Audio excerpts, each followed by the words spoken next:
Well, welcome to 700 Club Israel. There have been countless times in human history where a baby was born who would be a king.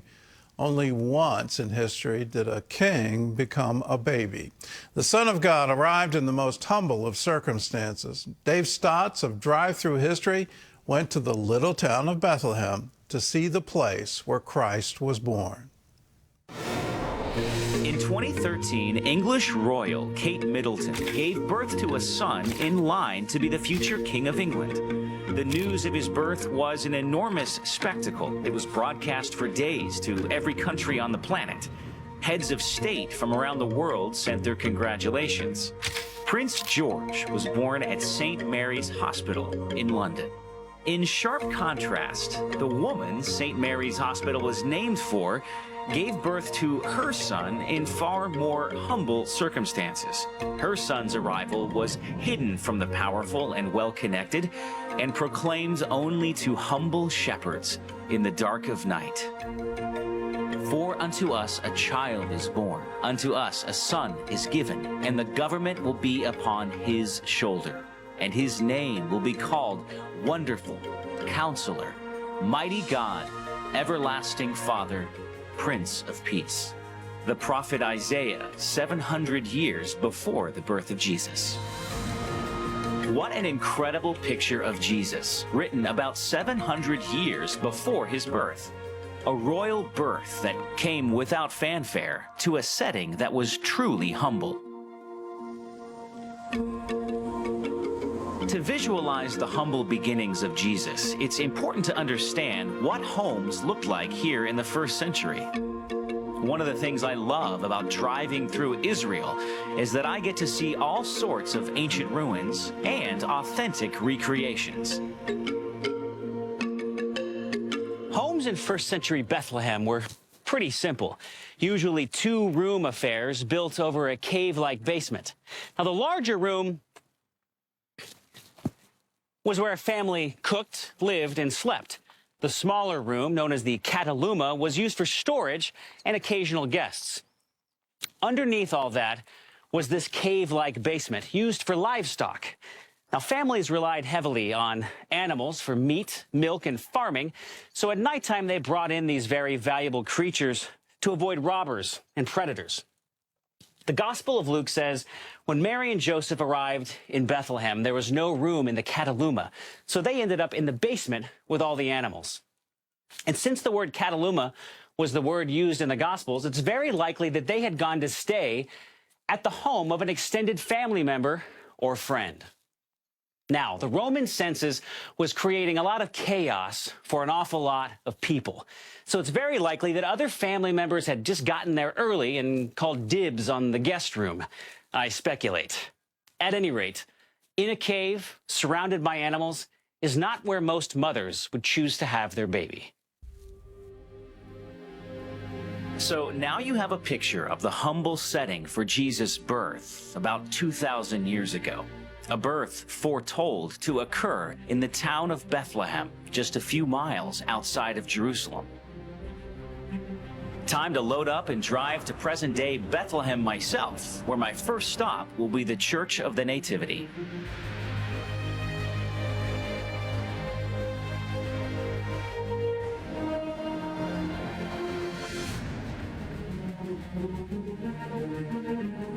Now, in order to get to the Church of the Nativity in Bethlehem, you have to pass over into the Palestinian territories. Now, in order to do that, you have to go through armed security and through the wall that Israel built to divide the two. It's an impossible to ignore reminder of the tensions that exist between people groups. You are viscerally aware that you're not in Kansas anymore. Not that you were in Kansas before, but anyway.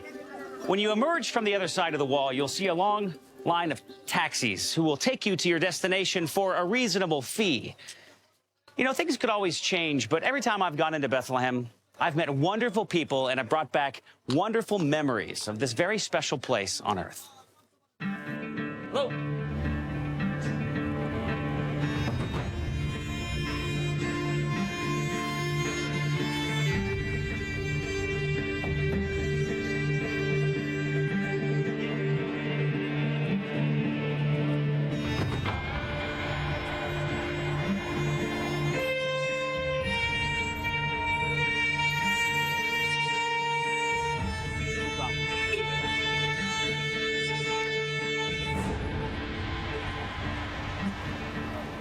This is the oldest standing church in continual use in the Holy Land.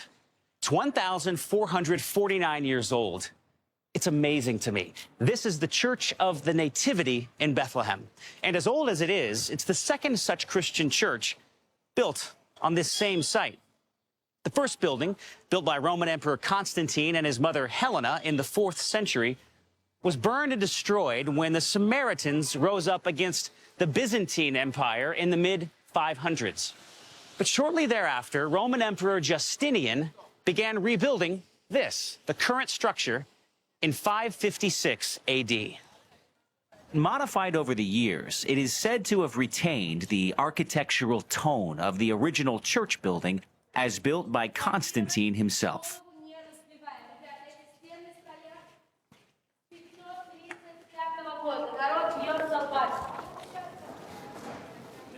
But look, a piece of the old church survived. You can still see this large remnants of the floor from Constantine's original construction.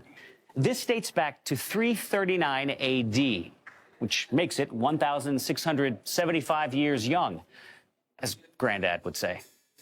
Now, this surviving piece of the original floor was rediscovered in 1934 while they were doing some repair work. Its craftsmanship is amazing.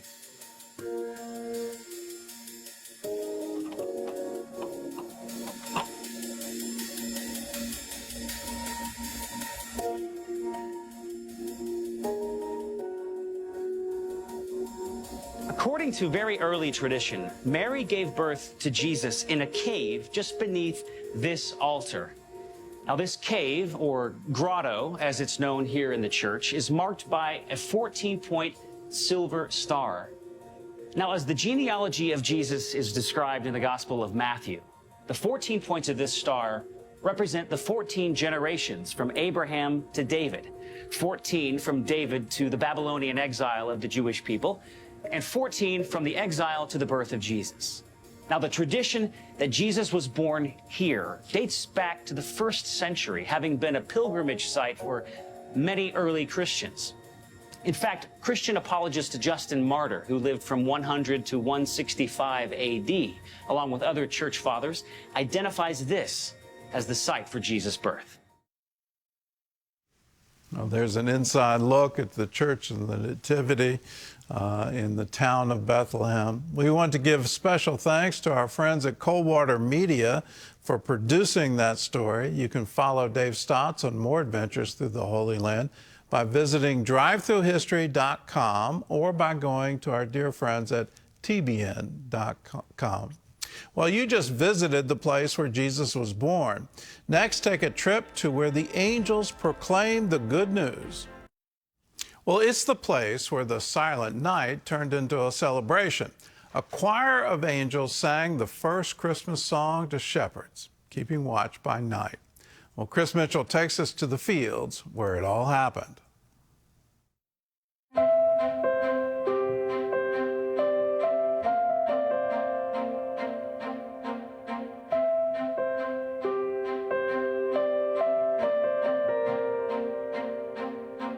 Hello, this is Chris Mitchell, and I'm standing in one of the fields near Bethlehem known as the Shepherd's Field.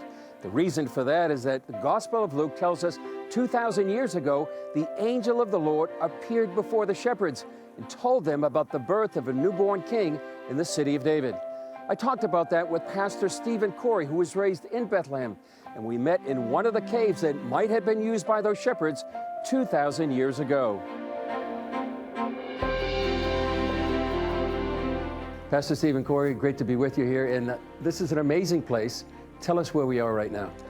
I want to start by saying Merry Christmas.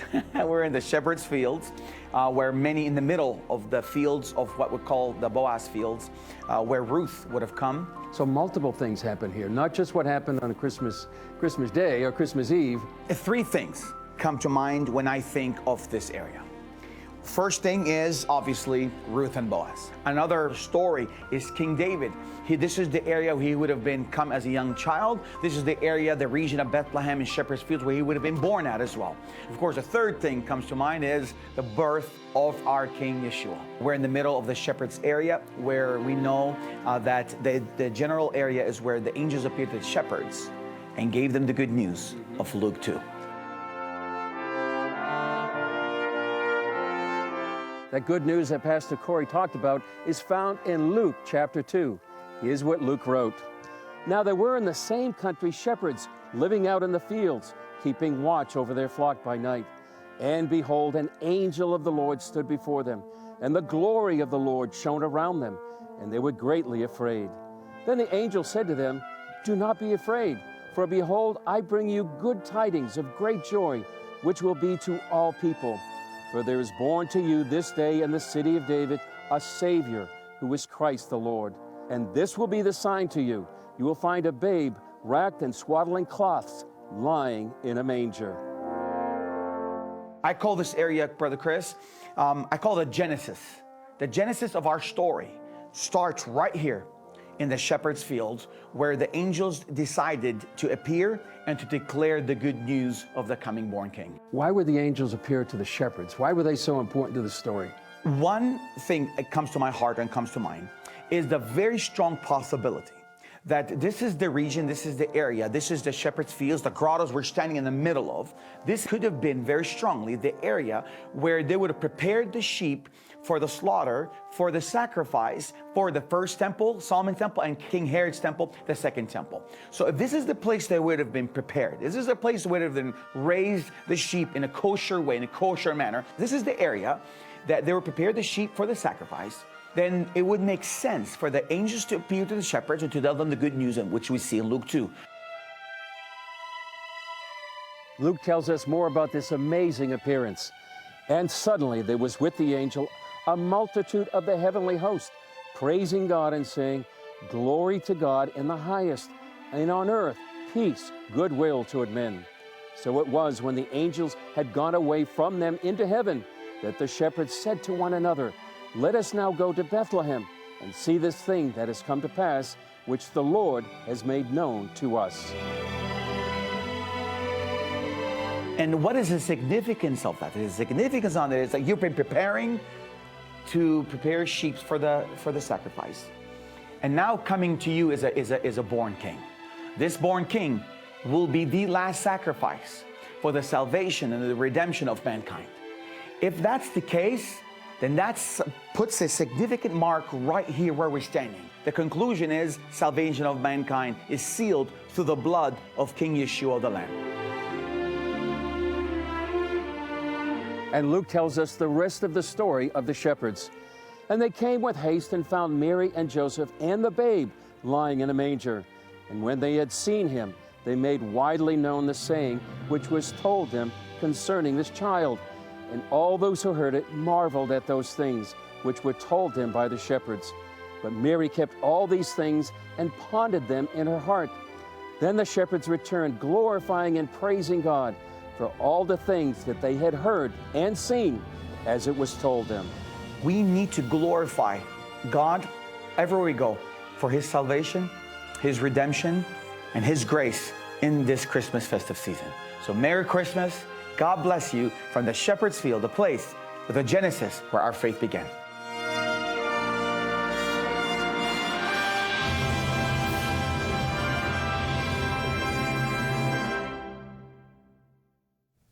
What better way to celebrate the birth of Jesus than to have shepherds be involved and have the good news proclaimed to them? Peace on earth, goodwill to all people. And all of this to commemorate the birth of the Lamb who was slain before the foundation of the world. When you see how prophecy is all tied together, the coming of the Messiah, the one who, under Isaiah 53, would offer his soul as a sacrifice for sin, the one who would be bruised for our iniquities, to see the echo of here, the very shepherds who were charged with raising the lambs that would be slain for the Passover service, in Jesus, our Passover. It's a wonderful story, and it's the greatest news the world has ever heard. From immigrants to the elderly to single mothers trying to restart their lives, many across Israel had been facing their struggles all alone. And one member of our CBN Israel team shares how your support is meeting their needs and reminding them that they have not been forgotten. Here at CBN Israel, our team works tirelessly to ensure we impact the lives of the families and individuals that reach out to us for help. They insisted of contacting us because they wanted to express their gratitude. They kept calling social services to convey their gratitude and their thanks. It is a miracle for me to know that someone sees us. Thank you for the food, the clean bed, and the attention. I wish we could have more hours in a day so we could spend more time with these people and help more families. A lot of Holocaust survivors need also psychological help. And there are different degrees. So some of them only need somebody to come and spend time with them because they're lonely. Through practical aid, compassionate support, and a message of hope, our team strives not only to meet immediate needs, but also to empower people with the tools and advice they need to move forward and sometimes rebuild their lives. In Bethlehem is really a different story. Like the poverty is on a different level, and especially for the elderly. So the idea is, for me, for example, it's important to go to places where nobody goes to. Standing with Israel in this time of need helps CBN Israel undertake projects that provide a brighter future for Israelis. So I work a lot with Bethlehem. They come to me a lot, especially Holocaust survivors, but also sometimes single mothers or just people in need. We like to push people a bit to get them get a better life. Yulia is CBN Israel's project lead for new immigrants and the elderly. She works very closely with our beneficiaries and can share an inside look at the situation in Israel. These cities couldn't help these immigrants that are not very new. Somehow the municipalities were not able to help these people to get established and their children to get a better lives. Second generation that is still having the same problems that their parents had when they just arrived. And for those of you who are watching this, and of course, we're very, very grateful for all the financial support, but also we would really appreciate your prayers for our work. And we need wisdom, we need God's guidance to reach those who are most in need, and that He would lead us to the right people. We're able to help in a significant way. So it's something that is really tangible. And so often people say that nobody else helped them, or it was difficult and they almost lost their hope. And then we came along and we really changed their lives sometimes. It's not always easy because you're exposed to difficult situations, and sometimes there is no easy answer how to help. But I think it's also wonderful because in these difficult situations, we're able to bring people comfort and express God's love in our actions. Shoshana, I'm deeply grateful for the care, the warm room, and the respectful treatment. At my age, this is not taken for granted. Thank you for reaching out in such a difficult time. The feeling that someone is thinking of us gives me strength to carry on. Staying by the sea, the attitude of the hotel staff, this was the most beautiful period of my life. I've heard it again and again in Israel. Thank you for thinking of us. Thank you for recognizing our need. Thank you for being there. thank you for standing with us. That's what you do when you give to CBN Israel. You're enabling so many people to come together to help people in need. We have a wonderful staff just outside of Jerusalem, and you're part of every single outreach that they do. If you're not a member, if you're not partnering with CBN Israel, I invite you to join with us. All you have to do is call us. 1-800-350-2230, so you can count on me. I want to be a part of this. You can also go to our website, cbn.com/support Israel, or you can text Support Israel to 71777 and be a part. Say, yes, you can count on me. I want to be a part of this. A lot of different outreaches that CBN Israel's doing. One of the ones that I think is really critical right now is the Resilience Center that we're partnering with the Israel Trauma Coalition. We're trying to train first responders. We're trying to get more professionals who can recognize post-traumatic disorders. A lot of the people who are the survivors from the Gaza envelope, the October 7th, or survivors of the war. Literally every member of the entire society has either had somebody, a family member, impacted by October 7th or impacted by the war, or has a relative that was part of the IDF that went down into Gaza. And then all the evacuees out of northern Israel, the war against Hezbollah, there are multiple traumas from that. You're a part of all of it. You're also a part of rebuilding the kibbutzes in the Gaza envelope. It's amazing what happens when we all get together and say, let's bless Israel. It will be wonderful when we do. Well, here's a word from Isaiah. The glory of the Lord will be revealed, and all people will see it together. This Christmas, let's look forward to the next coming of Jesus, and the whole world gets to see. God bless. We'll see you again.